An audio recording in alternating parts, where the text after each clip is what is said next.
Hi guys! For today's video nga pala tayo. So ayan, bumili nga pala kami ng hotcake kasi na-miss ko yung hotcake ni mama, yung kabataan ko pa. Charot! Kabataan! Ayan yung hotcake ngayon. Ano na siya, tawag nito, kompleto ricado na. Pero kami, yan, hinaluan pa namin ng Eden cheese, tsaka itlog. Ayan, tinry namin ng ano para lalong masarap siya. Ayan. So nilagyan na ng ng tubig para ano siya guys, para haluin na ng scramble na lahat, mahalo na lahat yung nilagay nating ingredients na dagdag.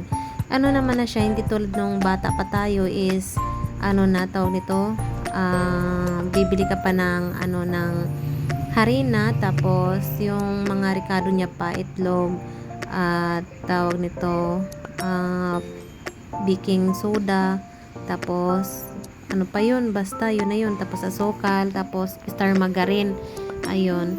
Pero ngayon guys, ano na siya, tulad niyan, may natira pa, so ano na siya, templado na. Pero kami dinagdagan lang namin ng ng ingredients na Eden cheese, and then itlog, tapos yan, halo kay ubi na. Tapos para lalo pa siyang sumarap, so may dinagdag pa kami ng diyan, tawag nito, ng gatas na kondensada para lalo siyang lalong sumarap. Kasi tawag nito, medyo matabang sa mga hindi hilig ng sobrang tamis, kahit nyo nalagyan ng Eden cheese. Pero kasi pagkatapos ng maluto, lagyan pa ng star margarine tapos asukal, diba? So pagkatapos ng maluto, hindi kahit nyo nalagyan ng ng asukal, kasi may Eden cheese naman, may Eden cheese at saka nga pala tawag nito, kondensada. Yan, charot. Ayan, nagluluto na tayo. So may mga naluto na nga pala kasi tawag nito, may nauna ng ginawa. So mabilis lang talaga magluto ng guys, ng tawag nito, ng pancake. Yan, pagka na, tulad niyan, parang may bumubula na. So yan, pwede na siyang pwede nyo na yan siyang baliktarin kasi luto na yung ilalim niyan. Ayan, kasi konti lang yung buhay ng hotcake. Konti! Charot! Ayan, kahit ilang minuto lang, tapos na, at madali lang lutuin.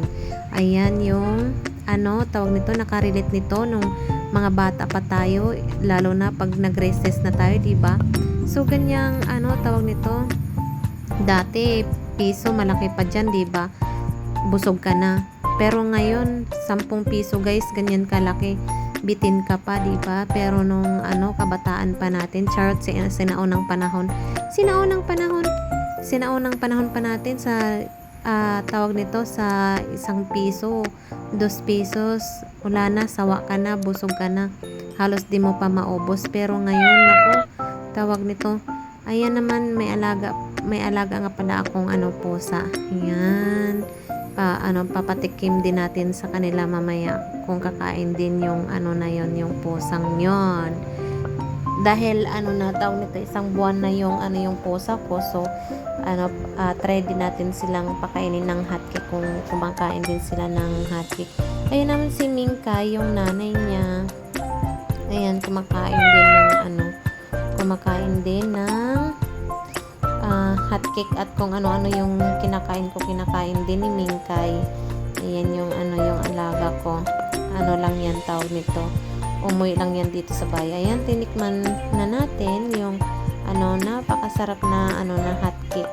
Ayan, so social na nga siya ngayon kaysa noong panahon, dahil bibili pa tayo ng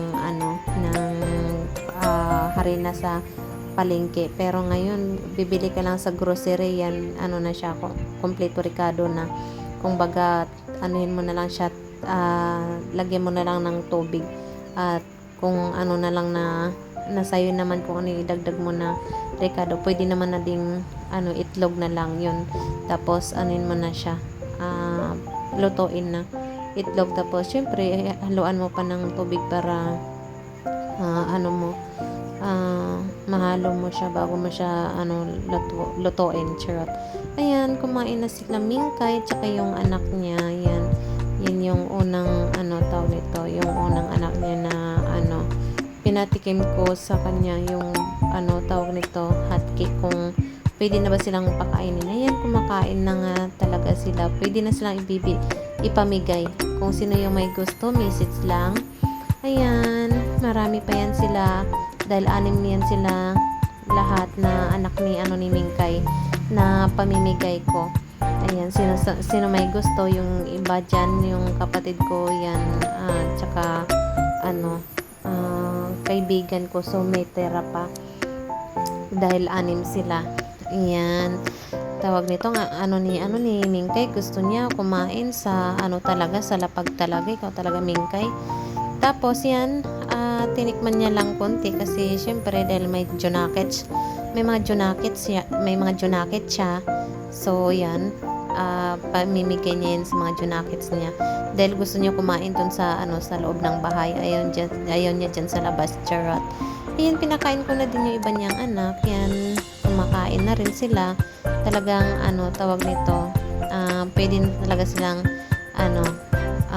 iawat sa nanay nila. Mabuhay na silang mag-isa. Charot. Dahil pwede na silang kumain ng kahit ano-anong pagkain na. Yan yung unang tikim nila ng pagkain. So, yan, kumakain na talaga yung mga ni Mingkay, mga anak ni Mingkay.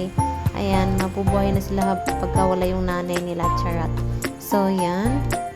Yun nga pala yung isa. Yun yung mahilig talaga dito sa sa loob. Yan, iyak talaga yan siya pag hindi yun siya papasokin sa loob. Ayan na yung mga naluto nating hotcake, tsaka yung yung isa ko palang kapatid dyan, pa-chill-chill lang, pasilipon-silipon lang. Charot. Ayan, ako naman si Lafang. Lafang lang siya. Lafang dito, Lafang doon. Charot. Thank you for watching, guys. See you on my next video. Bye!